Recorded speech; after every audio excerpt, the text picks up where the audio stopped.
Subscribe now and press the bell icon. Never miss an update. आइए बच्चों, अब हम प्रश्न नंबर 1 का क्वेश्चन नंबर 4 करते हैं। तो क्वेश्चन नंबर 4 में इन्होंने मुझे दिया है कि 0.2x प्लस 0.3y बराबर 1.3 और 0.4x प्लस 0.5y इक्वल 2.3। सबसे पहले तो मुझे यहाँ पर यह देखना है कि यह सभी संख्याएं यहाँ पर इसके x और y के जो कोफिशिएंट है वो सारे दशमलव में दिए हुए हैं, अचर पद दशमलव में दिए हैं। तो यहाँ मुझे इनके पहले दशमलव हटाना होंगे। अब दशमलव कैसे हटेगा? तो दशमलव हटाने के लिए मैं दोनों पक्षों में LHS और RHS इन दोनों पक्षों में मैं 10 का मल्टीप्लाई कर देता हूं। तो मैं लिखूंगा दोनों पक्षों में 10 का गुणा करने पर।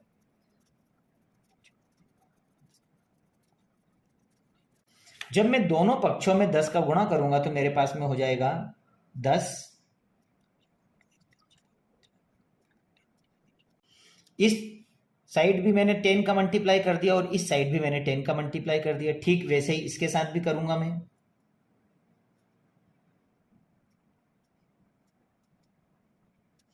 और जब मैं 10 का मल्टीप्लाई करूंगा तो पॉइंट की सारी संख्या यहां से जो पॉइंट है वो हट जाएगा। तो जब 10 का गुणा इसमें करेंगे तो ये हो जाएगा मेरे पास 2x और 10 का मल्टीप्लाई जब इसमें करूंगा तो ये हो जाएगा 3y और 10 का मल्टीप्लाई जब इसमें किया जाएगा तो हो जाएगा 13। तो ये आपके शुद्ध रूप में समीकरण 1 हो गई। अब समीकरण 2 बनाने के लिए मैं इसका भी मल्टीप्लाई कर देता हूं। तो ये होगा 4x प्लस 5y बराबर 23। ये हो गए हमारे पास समीकरण 2। अब मैं समीकरण 1 या 2 में से एक कोई से भी समीकरण लूंगा और समीकरण 3 बनाऊंगा। तो मैं लेता हूं समीकरण 1। समीकरण 1 से तो समीकरण 1 है मेरे पास में 2x प्लस 3y बराबर 13। अब मैं यहां पर या तो 2x का या फिर 3y का किसी एक का पक्षांतरण कर देता हूं। तो मैं यहां कर देता हूं 3y का। तो मैं लिखूंगा यहां 2x बराबर 13 माइनस 3y। अब यहां पर ये जो 2 है इसे डिवाइड कर लेगा तो आपका x का क्लियर मान आ जाएगा। तो ये हो जाएगा 13 माइनस 3y अपॉन में 2। ये बन गए आपके पास समीकरण नंबर 3। अब समीकरण 3 का मान आप कहां रखोगे? 2 में। तो आप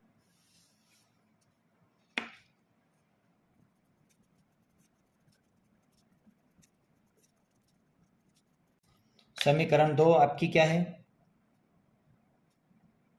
4x प्लस 5y इक्वल 23। अब जहां x आया है उस x की जगह पर मैं ये x की पूरी वैल्यू पुट कर दूंगा। तो x की जगह पे मैं लिखूंगा 4 ऐसा कैसा ही आ जाएगा। x का मान मैं लिखूंगा 13 माइनस 3y अपॉन में 2 और प्लस 5y ऐसा का ऐसा ही और इक्वल 23। अब देखो 2 से ये 4 डिवाइड हो रहा है 2 जा बार। तो अब ये जो 2 बचा है ये इनमें मल्टीप्लाई कर लेगा।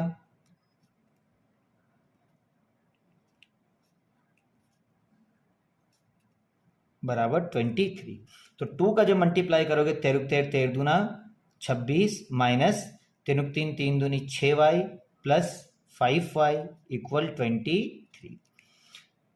अब जब 6y में से 5y को घटाओगे तो यहाँ पर माइनस की संख्या बड़ी है तो आपके पास में आ जाएगा माइनस y, क्योंकि 6 में से 5 जाएंगे तो y, और 23 माइनस 26।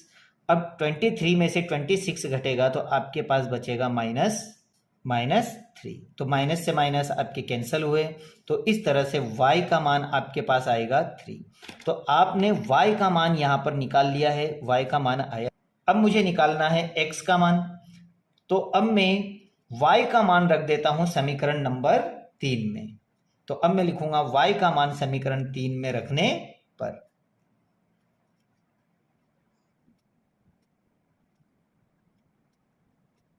अब आप की इक्वेशन 3 क्या है वो उतार लीजिए। तो समीकरण 3 है आपके पास में x बराबर 13 माइनस 3y अपॉन में 2।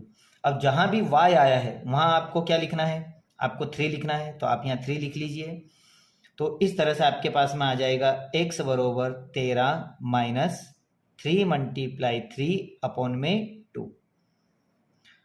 अब इसको जब सॉल्व करोगे तो x बराबर 13 माइनस 3 त्रिया 9 अपॉन में 2, और जब 13 में से 9 जाएंगे तो आपके पास बचेंगे 4, और 4 से जब 2 को काटोगे तो ये बचेगा 2। तो इस तरह से आप कह सकते हो कि x का मान कितना आएगा 2, और y का मान कितना आएगा आपका, y का मान आपने निकाला था 3, और यही आपका आंसर है। आप इसका स्क्रीनशॉट ले लीजिए और इस सवाल को अच्छी तरह से सॉल्व कर लीजिए। आइए बच्चों, अब प्रश्न नंबर 1 का हम क्वेश्चन नंबर 5 करते हैं। तो क्वेश्चन नंबर 5 इन्होंने मुझे दिया हुआ है, √2x प्लस √3y इक्वल 0 और √3x माइनस √8y बराबर 0। तो इसे तो मैं मान लेता हूं समीकरण 1 और इसे मान लेता हूं मैं समीकरण 2, और समीकरण 1 और 2 को अब मैं प्रतिस्थापन विधि से हल करता हूं। तो अब मैं लिखता हूं यह समीकरण 1 व 2 को हल करने पर। तो अब मैं यहां पर क्या लूंगा, समीकरण 1, और समीकरण 1 से मैं बनाऊंगा समीकरण नंबर 3। तो ये लिखा मैंने समीकरण 1 से। तो समीकरण 1 है मेरे पास में √2x प्लस √3y इक्वल 0। अब यहाँ x या y किसी के भी मान निकाल लो, मैं x का निकाल लेता हूं, तो 3y का पक्षांतरण कर देता हूं। तो √2x बराबर हो जाएगा आपके पास माइनस √3y, और ये जो 2 इसके साथ मल्टीप्लाई हो रहा है तो यहाँ आके डिवाइड हो जाएगा। तो इस तरह से x का मान आ जाएगा आपके पास में √3y अपॉन में √2। यह बनेगी आपकी समीकरण 3। अब समीकरण 3 का मान आप कहां रखोगे, 2 में। आपको पता है समीकरण 3 का मान 2 में रखने पर, चलो समीकरण 2 उतारो। समीकरण 2 है आपके पास √3x, समीकरण 3 का मान 2 में रखने पर, तो समीकरण आपके पास में है माइनस √8y बराबर 0। अब इसमें जहां भी x आया है उस x की वैल्यू मुझे, ये वाली जो x की वैल्यू है, ये x की वैल्यू निकालिए, ये इस x की जगह मुझे पुट कर देना है। तो √3 ब्रैकेट में माइनस √3y और अपॉन में √2, और ब्रैकेट बंद कर लीजिए, माइनस √8y इक्वल 0। अब रूट जब समान समान रूट मल्टीप्लाई करेगी तो यहाँ पे क्या आ जाएगा 3y, और ये रूट यहाँ डिवाइड हो रहा है तो इसका मतलब है ये इसमें मल्टीप्लाई कर लेगा एलसीएम लेके। तो इसमें जब ये मल्टीप्लाई करेगा तो 8 को 8 दूनी 16, तो ये हो जाएगा 16y इक्वल 0। अब मैं यहाँ पर इस 16 के फैक्टर कर लेता हूँ। तो इस 16 के फैक्टर होंगे मेरे पास 3y, 16 का वर्गमूल क्या है 4 चौक 16, इसका मतलब है कि यहाँ 4 का जोड़ा बन जाएगा, तो यह हो जाएगा 4y बराबर 0। ये रूट से बाहर आ गया। अब इन दोनों को आपस में घटाने पे मेरे पास क्या बचता है -y बराबर 0, और इसका भाग लगाओगे तो y बराबर 0। ये आपका पहला आंसर आया। अब y का मान हम किस में रख दें, समीकरण नंबर 3 में। अब समीकरण 3 बताइए आपके पास क्या है। तो समीकरण 3 है आपके पास x बरोबर माइनस √3y अपॉन में √2। अब जहां पे भी y आया वहां मुझे 0 लिखना है। तो x बरोबर माइनस √3 मल्टीप्लाई 0 अपॉन में √2।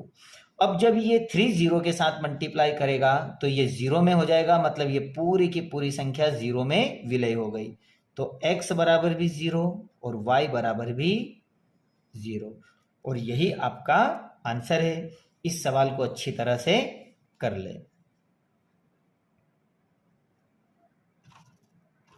आइए बच्चों, अब हम प्रश्नावली 3.3 के क्वेश्चन नंबर 1 का लास्ट सवाल देखते हैं, क्वेश्चन नंबर 6। तो क्वेश्चन नंबर 6 मैंने यहाँ उतार लिया है। अब इस क्वेश्चन नंबर 6 को मैं सॉल्व करता हूँ। पहले तो मैं देखता हूँ कि यह दोनों ही इक्वेशन हमारी भिन्नों में है। तो सबसे पहले तो मुझे इसे भिन्नों को हटाना पड़ेगा, अर्थात एलसीएम लेना पड़ेगा, और उसके बाद में मुझे समीकरण 1 और 2 को बनाकर आगे की प्रक्रिया को सुचारू रूप से करना पड़ेगा। तो पहले मैं इससे समीकरण 1 बनाऊंगा, फिर इससे समीकरण 2।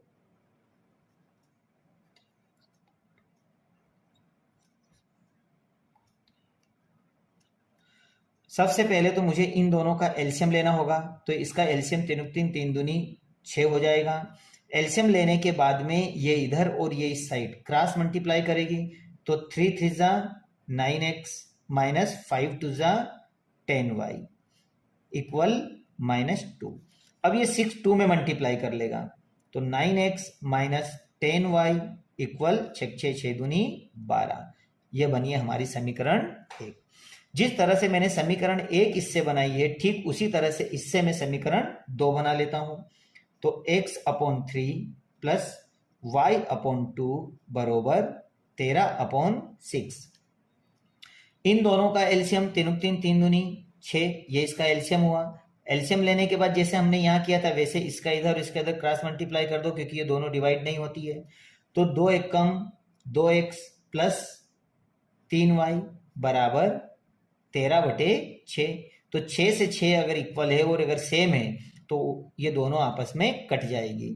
अब मेरे पास बचेगा क्या? तो मेरे पास बचा है अब 2x प्लस 3y इक्वल 13। ये बनी आपकी समीकरण नंबर 2। अब हम समीकरण 1 व 2 से समीकरण 3 बना लेते हैं और सवाल को आगे हल करते हैं।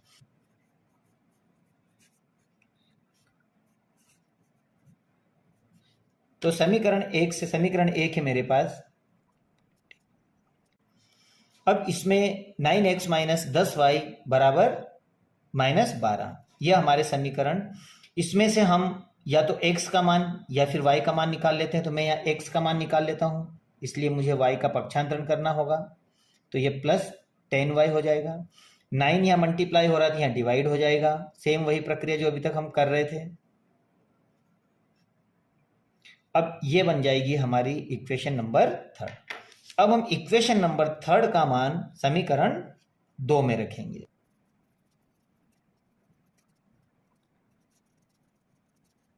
अब समीकरण 2 बताइए क्या है आपके पास? समीकरण 2 है आपके पास 2x प्लस 3y इक्वल 13।